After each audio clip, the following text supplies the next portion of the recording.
it is important to express our solidarity with the struggle and defense of the public sector that's taking place in the state of Wisconsin and that's expanding throughout this country as working people of all races, genders, sexual orientations, religions, ages, abilities, and disabilities are coming together saying that we need to defend this public sector, and whoever's against defending the public sector is against real democracy. The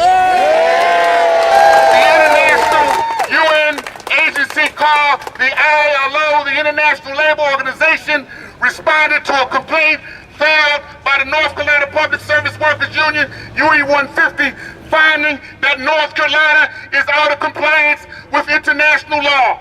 It is called on the state of North Carolina and the United States to repeal the ban on collective bargaining right and to come into compliance with the areas of the principles of democracy that is expected for all true democracies throughout this world. At the center of our work and agenda is a strong critique of the continuing racial disparities in our state's public policy and a strong call for economic justice, workers' rights, a fair budget that doesn't balance on the backs of the poor and the most vulnerable. We said it 5 years ago. Others have said it for years. We say it today. North Carolina must repeal the law that prohibits public employees collective bargaining in this state. And we say to Republicans, you have been wrong for keeping this on the books. In North Carolina, they talk about freeloaders, but the top 20% don't pay their fair share in this state. They talk about freeloaders, but the reality is we give tax breaks to corporations while we deny public sector workers the right to collective bargaining, where we're here, black, white, brown, young, and old, to say a new day is coming in America and a new day in this state. We need to remove GS 9598 from our statute.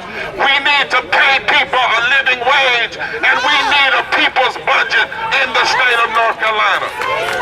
We need a budget that exists, that the wealthy pay their fair share, that communities who are suffering are more important than protecting corporate loopholes, and a budget that insists on protecting the rights of workers, and a budget that insists on investing in the critical human needs such as education, health, and economic justice. If our friends have a problem with us, they have a problem with the Constitution. If our friends have a problem with us, they have a problem with justice. If our friends have a problem with people being paid right and people being treated right, then they have a problem with God Almighty, who says that justice rolls down. When you look at this recession that we're in, it's uneven the pain is when you look at rural community. The pain is uneven when you look at urban communities. The pain is uneven when you look at African America. The pain is uneven when you look at brown people. The pain is uneven when you look at those with disabilities. We are not trying to break America or break this state. We're trying to fix it and even out this state. In the next few weeks, with all of our coalition, 120 NAACP branches, 107 or more members of the HKOJ People's Assembly, that we're going to begin to move around this state, community, at least 20 communities, and promote a people's budget. A budget that is for the people. A budget that is for the people. People's budget. People's budget. People's budget. People's budget. People's budget. People's budget. People's budget. People's budget. People's budget. Not only that. Not only that, I am humbled to stand here with so many that have fought so long. UE 150, Black Workers for Justice, AFL-CIO, the Hope Coalition. I won't call their names, but we're in this together. Civil rights, labor, faith, we're in this together. And we're going to use the core strength of all of these organizations to come to this General Assembly on March the 9th. And that day, we're going to deliver not only a people's budget, but we're going to deliver a demand that North Carolina take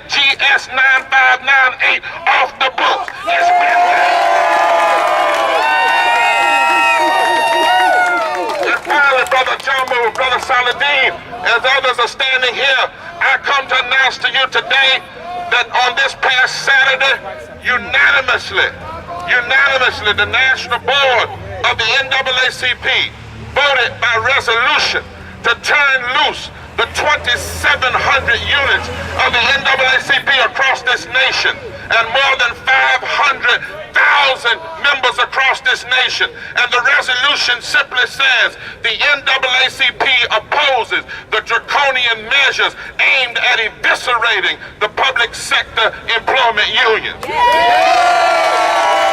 calling on all of our branches in Ohio, Arizona, Florida, Indiana, Iowa, Michigan, New Hampshire, New Jersey, North Carolina, and New Mexico, and Wisconsin to stand up and to fight for justice, to stand up and fight for workers, to stand up and make this nation better.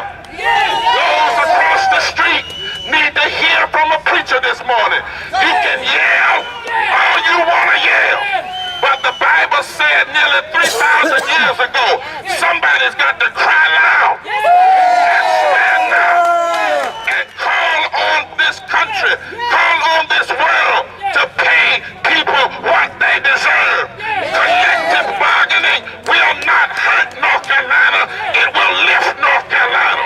Paying a living wage will not hurt North Carolina, it will lift North Carolina. Having a people's budget will not hurt North Carolina, it will lift North Carolina. Won't somebody help me lift North Carolina? Won't somebody help us lift North Carolina? Lift up justice, lift up righteousness, lift up justice, lift up righteousness, lift up justice, lift up righteousness. And not only North Carolina, but help us lift up America. We stand here united, and we are not going anywhere until justice flows down like water and righteousness. Students and workers have to unite and say enough is enough. Stop balancing the budgets on the back of the workers and the students. Tax the rich, not the poor. Yes to collective bargaining. Defend the public sector! Defend the public sector! Defend the public sector! Defend the public sector! Defend the And I public say to sector! you and those across the street, it was the American labor movement that did away with the 8-hour week, child labor. It brought you into the middle class. And some of you believe right now you're rich. Let me say, don't get what's happening in Wisconsin twisted. That's right. Let me say it again, don't get it twisted. That's right. That's right. The Republican-controlled legislature and the governor clearly intend to pay back the billionaires and the millionaires that put billions of dollars into their election. A budget is not just a fiscal document, it's a covenant with the people. As a covenant with the people, it has certain obligations to uphold our human rights. A people's budget would make sure that fundamental needs are met even during a time of economic crisis. Yes, sir. Let me tell you what it would look like. A people's budget ensures that everyone has access to housing, health care, education, employment, or We income. must enter into the fray, because somewhere I heard a word that says, inasmuch as you have done it unto the least of these, my brothers and my sisters, you've done it unto me. I stand in that tradition against all contrary winds. Both truth and compassion requires that the current situation be placed in context. Hundreds of thousands of unemployed, poor, working, middle-class people in our state and around the nation are struggling every day with a steadily declining living standard, with increased unemployment. And I want you to know today that poor people did not cause this crisis. Union members did not cause this crisis. Working poor did not cause this crisis. It seems to me that sheer common sense would point to the extravagance of the corporate and the People used to think in world. North Carolina that if you call the NAACP, you call them simply on race issues. And if you call the unions and AFL-CIO and UEF 150, you call them on labor issues. And then you called other groups in the room on environmental issues. And then if you wanted to pray at the General Assembly, you called the preachers. But we've come to announce it's a new day in the South. It's a new day in North Carolina. If you touch one UE 150, you touch the NAACP. If you touch the NAACP, you touch the AFL-CIO. If you touch workers, you touch us all.